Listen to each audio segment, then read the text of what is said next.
حکومت حالات اچھے نہیں ہیں، تو میں آج یہ بھی پہلے واضح کرنا چاہتا ہوں کہ پاکستان کے جو حالات تھے معاشی، جب یہ نو کانفیڈنس موشن جو ٹیبل کی گئی ہے، 11 سال میں سب سے کم پاکستان کا کرنٹ اکاؤنٹ ڈیفیسٹ تھا، یعنی جس کی وجہ سے ہم IMF کے پاس جاتے ہیں. میں اپنی قوم کو سمجھانا چاہتا ہوں، مسئلہ یہ ہوتا ہے کہ ڈالرز کی کمی ہو جاتی ہے پاکستان میں. جب ڈالرز کی کمی ہوتی ہے، روپے پہ پریشر پڑتا ہے، روپے گرنا شروع ہو جاتا ہے. اس لیے IMF سے ہم ڈالرز لینے جاتے ہیں. تو جس میں ڈالرز کے ملک میں آنا اور ملک سے جب باہر جانا ڈالرز ہے، جس پہ سب سے کم خسارہ تھا وہ اب تھا. 11 سال کے بعد سب سے کم خسارہ تھا. ایکسپورٹس ریکارڈ، تاریخ میں سب سے زیادہ ایکسپورٹس باہر سے اوورسیز پاکستان نے، ریکارڈ ریمیٹنسز سب سے زیادہ. ہماری ٹیکس کلیکشن یعنی ملک کی جو آمدنی بڑھ رہی تھی لوگوں پہ خرچ کرنے کی، وہ تاریخی سب سے زیادہ. 5 ہماری فصلیں، کیونکہ 60% لوگ کسان ہیں، سب سے تاریخی سب سے زیادہ پیداوار. اس کے علاوہ ان کو قیمتیں بھی سب سے زیادہ ملی، یعنی خوشحالی بھی دیہات میں سب سے زیادہ آئی.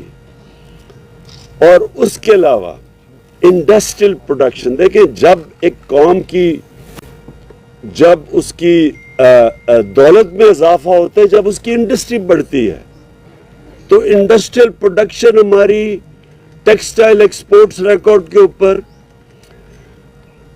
اس وقت کے اوپر یہ ہمارے خلاف سازش کی گئی. اور تب سے اب تک دیکھ لیں کہ ریزرو بھی نیچے جا رہے ہیں، روپے کے اوپر بھی پریشر پڑا ہوا ہے. ایک پورا ملک میں افراتفری کا ماحول بن گیا ہے جس سے اکانومی افیکٹ ہوتی ہے. تو تب ہمارے جناب ہمارے جو ایلائز تھے ان کو بھی یاد آ گیا کہ حالات اچھے نہیں ہیں جی، کہ حکومت سے وہ خوش نہیں ہیں. اور ہمارے یہ جو لوگ جنہوں نے ہمیں چھوڑا، یہ بھی انہوں نے بھی اکٹھے کرنے شروع کر دیے سندھ ہاؤس کے اندر. تو میں جو آج چاہتا ہوں کہ اب تو یہ واضح ہو گیا نا کہ جو میں کہہ رہا تھا وہ سچ ہے.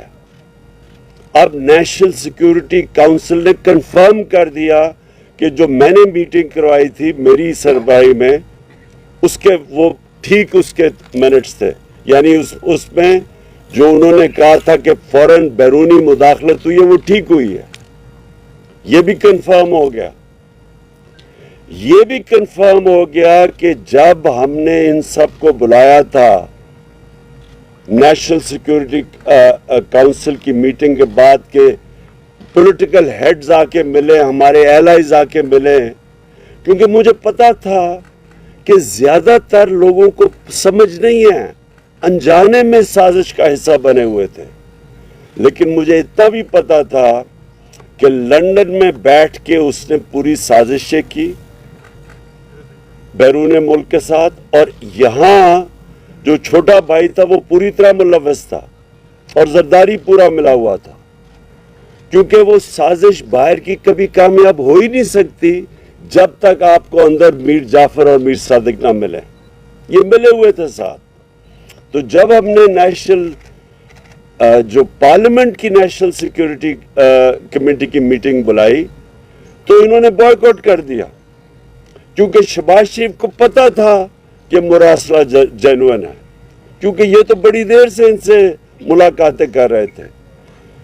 تو میں یہ آج چاہتا ہوں کہ سپریم کورٹ کو کہ آپ نے جس وجہ سے ڈپٹی اسپیکر قومی اسمبلی نے جو اس نے اس کو ایکسیپٹ نہیں کیا تھا ان کو، اور اس نے کہا تھا کہ مداخلت ہوئی ہے، اور اسے اپنے اوتھ کے اوپر سٹینڈ لیتے ہوئے ایڈجرن کی تھی میٹنگ اسمبلی کی. میں یہ چاہتا ہوں کہ سپریم کورٹ کو اب وہ کرنا چاہیے جو تب کرنا چاہیے تھا. تب ان کو کم از کم اگر اسپیکر یہ کہہ رہا ہے کہ میری اوتھ کی خلاف ورزی، یعنی میری اوتھ کہتی ہے کہ آپ خوددار پاکستان کی خودداری کے لیے سٹینڈ کرو گے، پاکستان کی سوورنٹی کے لیے سٹینڈ کرو گے، تو وہ دونوں متاثر ہوتی تھی اس سے. تو تب ان کو سپریم کورٹ کو اس کے اوپر انویسٹیگیشن کرنی چاہیے تھی بجائے اس کی رولنگ ہٹا دینی، کیونکہ جس چیز کے اوپر رولنگ انہوں نے ہٹائی ہے وہ تو انویسٹیگیٹ کی نہیں. اور اس لیے میں اب چاہتا ہوں کہ سپریم کورٹ کے اندر اوپن ہیئرنگ ہو اس کے اوپر.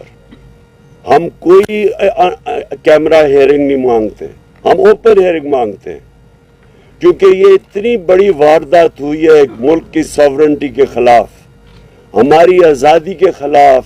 یہ اتنی بڑی واردات کی گئی ہے جو کہ ان کی حکومت نے بھی اب ثابت کر دیا.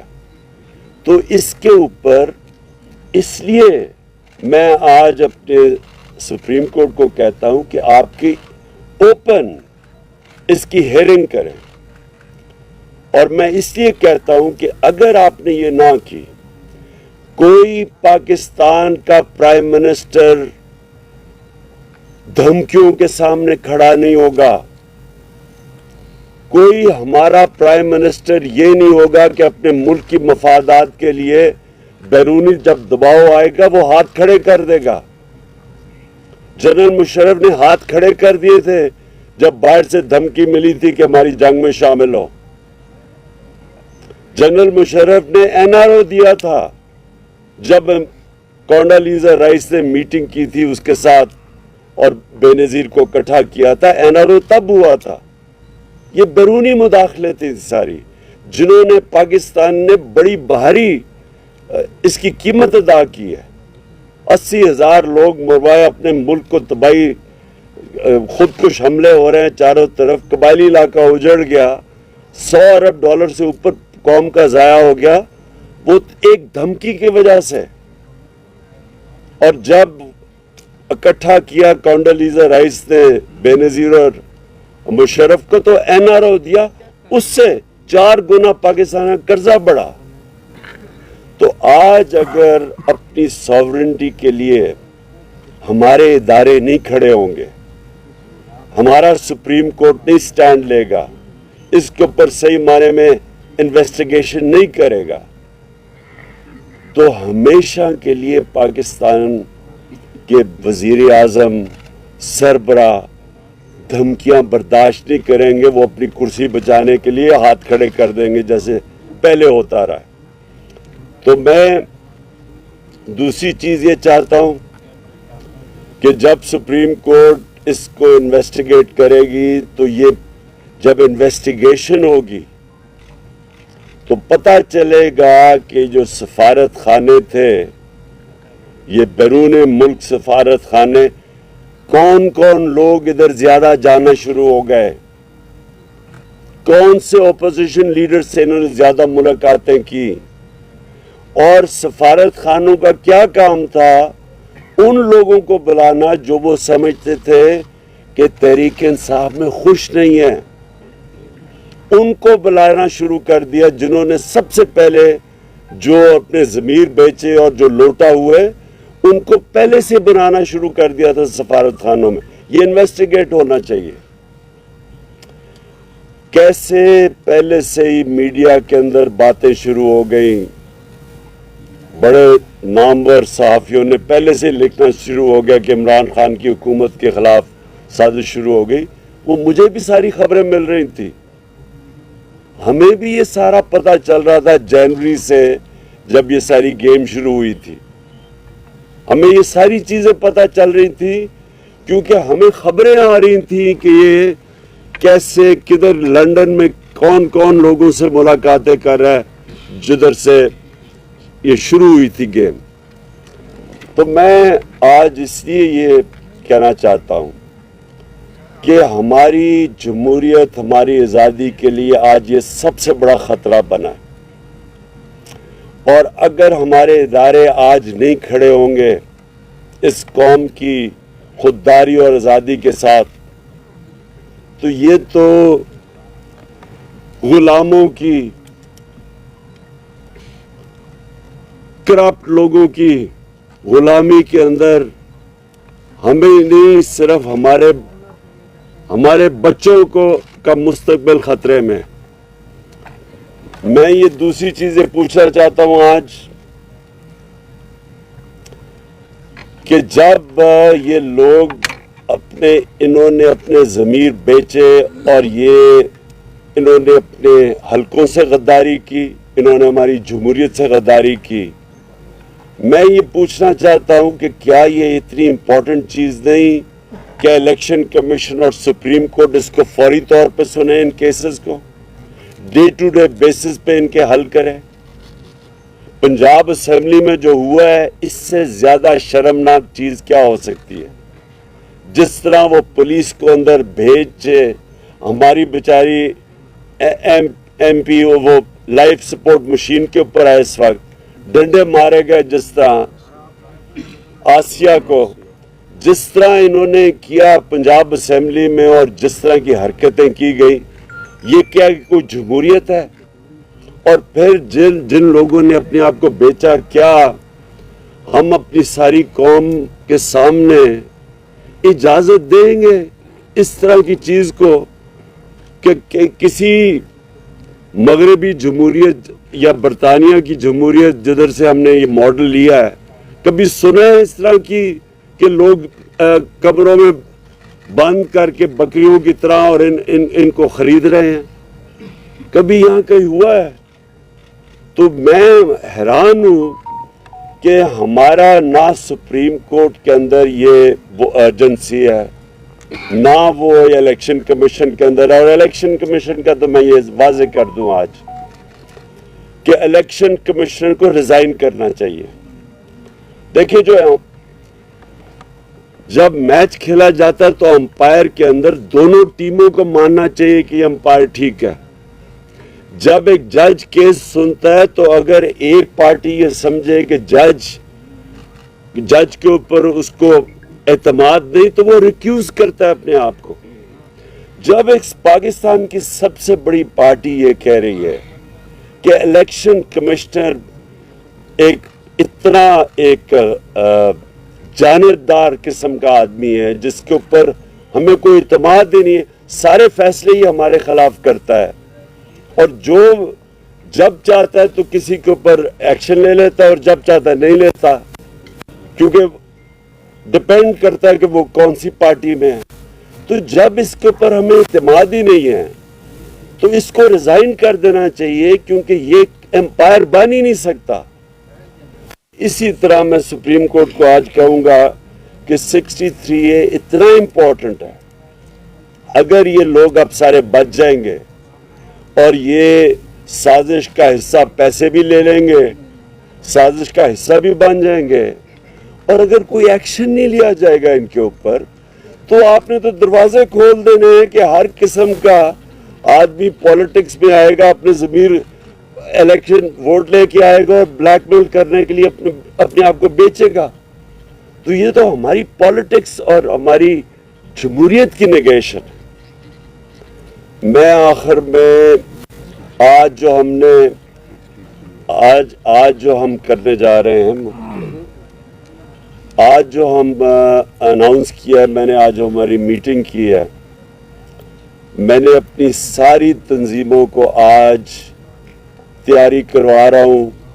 اب سے سارے ہمارے پاکستان کے اندر گاؤں لیول کے اوپر، محلہ لیول کی تنظیموں کو میں نے آج انسٹرکشنز دے دی ہیں، سب تیاری کریں اسلام آباد کی حقیقی آزادی کی مارچ کے اوپر۔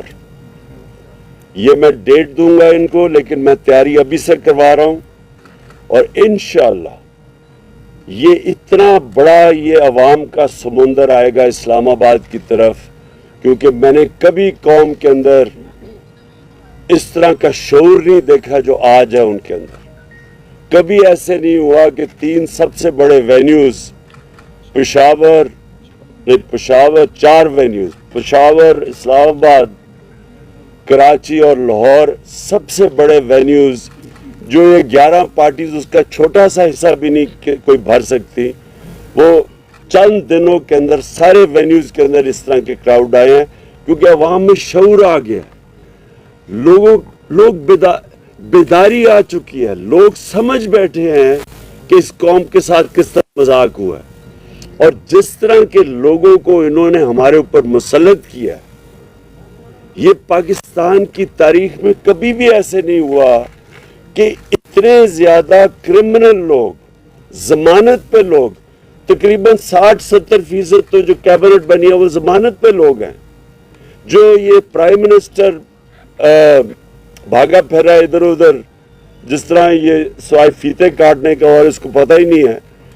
اس سے سوال ہی پوچھا جائے کہ 40 ارب روپے کے آپ کے اور بچوں نے کیسز کے جواب دینے ہیں، 40 ارب روپے ایف آئی اے میں اور نیب میں کیسز ہیں اس کے۔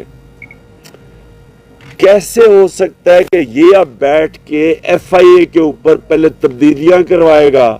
یہ کسی دنیا میں سننا ہے ایسا؟ یہ پہلے تبدیلیاں کرائے گا لوگوں کی، اپنے لوگ بٹھائے گا، پھر جس طرح ریکارڈ جلتے تھے وہاں ایل ڈی اے میں جو انہوں نے لوٹ مار کی تھی لاہور میں، اسی طرح وہ ریکارڈ کو ٹیمپر کریں گے۔ یہ کہیں دنیا میں نہیں ہوتا۔ اور یہ کیبنٹ ای سی ایل کے اوپر 60-70% لوگ ہیں، ای سی ایل پہ بھی ہے، ضمانت پہ بھی ہے، یہ کہاں دنیا میں ہوتا ہے؟ اور ویسے میں کہہ رہا ہوں کہ مجھے بھی ای سی ایل پہ ڈال دیں، کیونکہ میں ویسے ہی باہر نہیں جانا چاہتا، لیکن ان کو اتنا خوف اس لیے کہ پیسے باہر پڑے ہیں، جائیدادیں باہر پڑی ہیں، پاکستان کو لوٹتے ہیں، پیسہ جب اربوں روپے کا بنتا ہے تو وہ بستر کے نیچے نہیں آتا، اس لیے اس کو باہر بھیجنا پڑتا ہے، دگنا نقصان کرواتے ہیں۔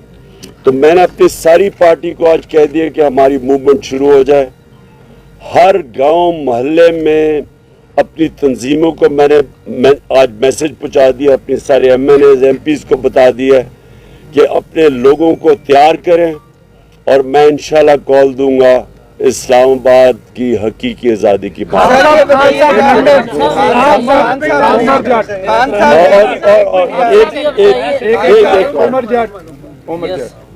چلو پہلے یہ بتائیے گا، جن عدالتوں نے رات کو 12 بجے اس ڈر سے عدالتیں کھولی کہ آپ کوئی آئین کی خلاف ورزی کرنے جا رہے ہیں، جن عدالتوں نے 68A کی آپ کی پٹیشن جو ہے اس کو عید کے بعد ڈیفر کیا، اور حمزہ شہباز کی جو بطور وزیر اعلیٰ بننے کی پٹیشن تھی اس کو فوری طور پر نمٹایا، ان عدالتوں سے آپ دوبارہ جوڈیشل انکوائری کی درخواست کر رہے ہیں، تو کیا ان کے فیصلوں کو آپ مانیں گے؟ اچھا، میں ایک اور چیز بتا دوں کہ 27ویں رات کو انشاءاللہ ہم شب دعا کر رہے ہیں، اس رات کو ہم سب دعا کریں گے، سارے ہمارے جدھر بھی، میں پاکستانیوں کو کہہ رہا ہوں، میں صرف اپنی پارٹی کو نہیں لوگوں کو کہہ رہا، اور اس لیے ہم کریں گے کہ یہ حقیقی آزادی کی جو ہماری مارچ ہے اس کو اللہ کامیاب کرے۔ میں جو آپ کا سوال ہے، دیکھیں ہمیں اپنی عدالتوں کو اور اپنی عدلیہ کو مضبوط کرنا چاہیے، ہمیں ان کے اندر کانفیڈنس رکھنا چاہیے۔ عوام جو ہوتی ہے، عوام بھی ایک بہت بڑا پریشر ہوتا ہے امر بالمعروف کا، عوام بھی کہتی ہے سب کو کہ سیدھے اچھائی کے ساتھ کھڑے ہو، برائی کے خلاف کھڑے ہو۔ ہمیں بھی اپنی عدالتوں کو کہنا چاہیے کہ آپ کے سامنے ہے کیا 63A، یعنی کہ جن لوگوں نے اپنے آپ کو بیچا ہے اور بے شرمی سے بیکے ہیں، اور جنہوں نے اپنے حلقوں سے اور جمہوریت سے غداری کی ہے، کیا ان کے لیے عدالتوں کو فوری طور پہ ڈے ٹو ڈے ہیئرنگ کر کے ان کے کیس نہیں سننے چاہیے؟ خان صاحب یہ بتائیے گا کہ جو اقدامات آپ کے پاس آ رہے قادر سر، یہ بتائیں کہ کانسپریسی کا لفظ تو پہلے والے اعلامیے میں بھی نہیں تھا، اور نئے والے اعلامیے میں بھی نہیں ہے. بیرونی مداخلت والا تو انہوں نے پہلے والے اعلامیے بھی تسلیم کر لیا, تو پریکٹس ایسی کی گئی. اور دوسرا یہ کہ دفتر خارجہ میں پہلے یہ خط چھپانے کی کوئی اٹیمپٹ کی گئی. ایسی اطلاع بھی آ رہی ہیں کہ یہ خط پہلے وزیر خارجہ سے بھی چھپانے کی, یہ سائفر جو ہے چھپانے کی کوشش کی جاتی رہی, وہ تو بعد میں. اچھا پہلے ایک اور میں چیز سائفر کا بتا دوں. یہ جو مراسلہ ہے, دیکھیں یہ میں نے یہ کہیں سنا ہے کہ جی اس طرح کے تو اور بھی مراسلے آتے رہتے ہیں. جو بھی یہ کہہ رہا ہے اس سے زیادہ جھوٹا اور بے شرم آدمی نہیں ہے. کبھی اس طرح کی زبان استعمال نہیں کی جاتی ڈپلومیٹک ٹرمز میں. کبھی بھی ایک چھوڑے کہ ہم 22 کروڑ لوگ ہیں, ایک چھوٹے سے بھی کوئی 50 لاکھ کی بھی آبادی کا نیوزی لینڈ ہونا, اس کے پرائم منسٹر کو بھی اس طرح کا دھمکی کوئی نہیں دیتا. ایسے کبھی اس طرح کی دھمکیاں نہیں دی جاتی. اور جب دھمکیاں دی جاتی ہیں تو میں نے آپ کو گنا دیا کہ ایک دفعہ ذوالفقار علی بھٹو کو دھمکی ملی تھی, ایک دفعہ مشرف کو دھمکی ملی تھی جب چاروں شانے چت ہو کے اس کی جنگ میں لے گئے تھے. اور یہ جو دھمکی ملی ہے, یہ ایسی دھمکیاں نہیں ملا کرتی.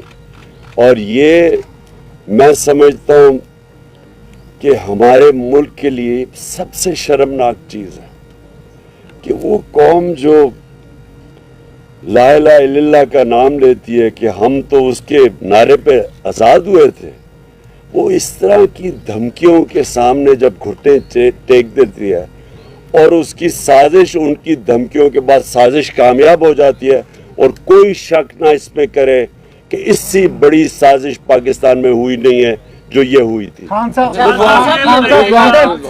لندن کے اندر, لندن میں نیا پاکستان بن رہا ہے سر, 2 دن سے ملاقاتوں کا سلسلہ جاری ہے, اس پہ ذرا کمنٹ کریں سر. بس میں یہ کہہ رہا ہوں کہ دیکھیں نا, جب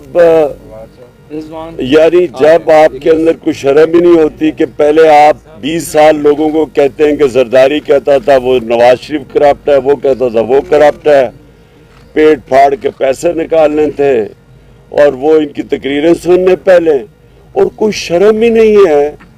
بس اصل میں یہ بات نہیں ہے. یہ لوگوں کو بھیڑ بکریاں سمجھتے ہیں, ان کو کوئی شرم ہی نہیں آتی کہ اتنے یعنی آپ کسی کو چوری کا کہہ کے اور اتنے بڑے اور ان کے ساتھ پھر بیٹھیں اور گورنمنٹ بھی بنا لیں, بندر بانٹ بھی کر لیں, اور پھر سوائے ان کے خاندان کے نظر ہی کسی کو نہ آئے, سارے خاندانی اوپر آ کے بیٹھ گئے. یعنی ان کے علاوہ کوئی کسی میں ان کی پارٹیز میں عقل نہیں ہے. اوپر آ کے یہ بیٹھ جاتے ہیں, وہ باپ ادھر بیٹھ گیا, بیٹا ادھر تیاریاں کیا رہا ہے. یعنی اور کوئی نون لیگ کو 35 سالوں میں نہیں ملا سوائے یہ باپ بیٹے کے, اور دونوں کے اندر دونوں ضمانتی, دونوں ضمانت کے اوپر ہیں, 40 ارب کے دونوں کے ملا کے کیسز ہیں, تو کوئی ان کو نہیں ملتا. اور اسی طرح دوسری طرف چلے جائیں, وہ اس کو بیٹے کو چھوڑا ہوا ہے, وہ بس وہ اردو انگریزی میں اکٹھی بولتا ہے, اس کو کوئی آج تک پتہ ہی نہیں ہے کہ میں یہ کر دوں گا, میں لات مار کے گرا دوں گا. یہ لوگوں کے ہاتھ میں اگر یہ ملک پکڑا رہے ہیں, اس سے بڑی سازش کیا ہے؟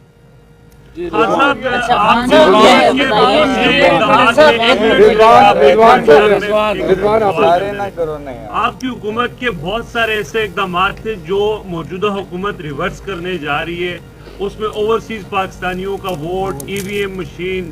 اب جب حکومت میں وہ بیٹھے ہیں, ان کے پاس پارلیمنٹ میں قانون سازی کا بھی اختیار ہے, پھر آگے یہ بھی کہا جا رہا ہے کہ شاید کچھ سیٹوں پر وہ ضمنی الیکشنز کر کے وہ اس طرح کے بھی چیزیں کریں, تو اس ساری صورتحال میں آپ کا لائحہ عمل کیا ہوگا کہ وہ ایسے اقدامات جو آپ کی حکومت نے کیے تھے ان کو ریورس نہ کیا جائے؟ سر اس میں ضمنی لے لیں کہ الیکشن کمیشن کی جانب سے آپ کی پارٹی کو کے خلاف جو فارن فنڈنگ کیس ہے اس میں, اور بالخصوص آپ کے اوپر کوشش کریں نااہلی کے حوالے سے, کیا کہیے گا؟ Thank you sir. دیکھیں میں آخری جواب دیتا ہوں کیونکہ میں چاہتا ہوں کہ آپ مراسلے کو سامنے رکھیں.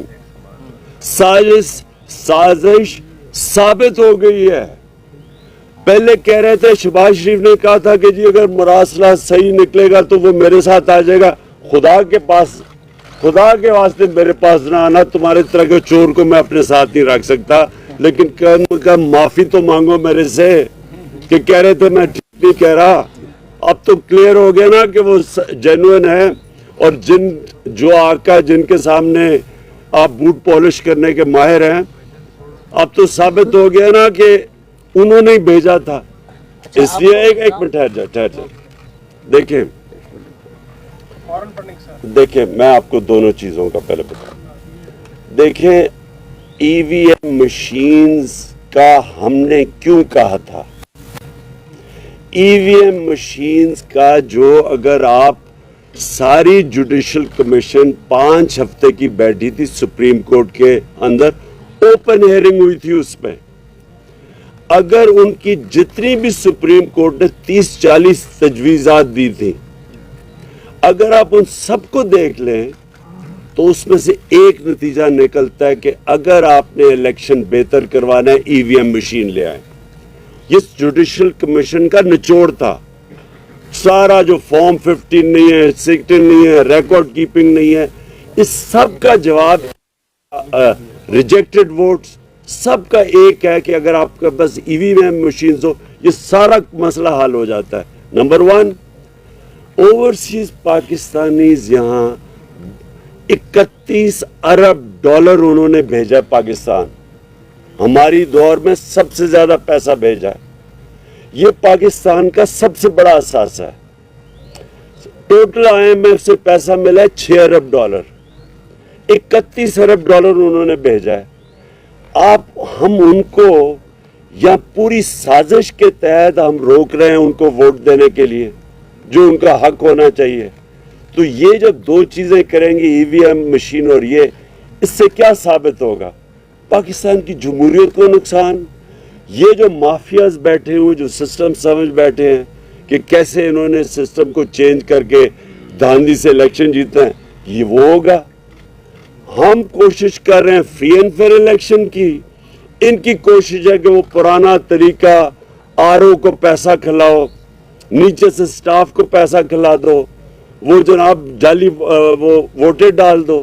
یہ اور پھر انہوں نے ووٹس بنائی ہوئی ہیں ہر حلقے کے اندر جعلی ووٹس. یہ سارا کچھ ختم ہو جاتا ہے ای وی ایم مشین سے.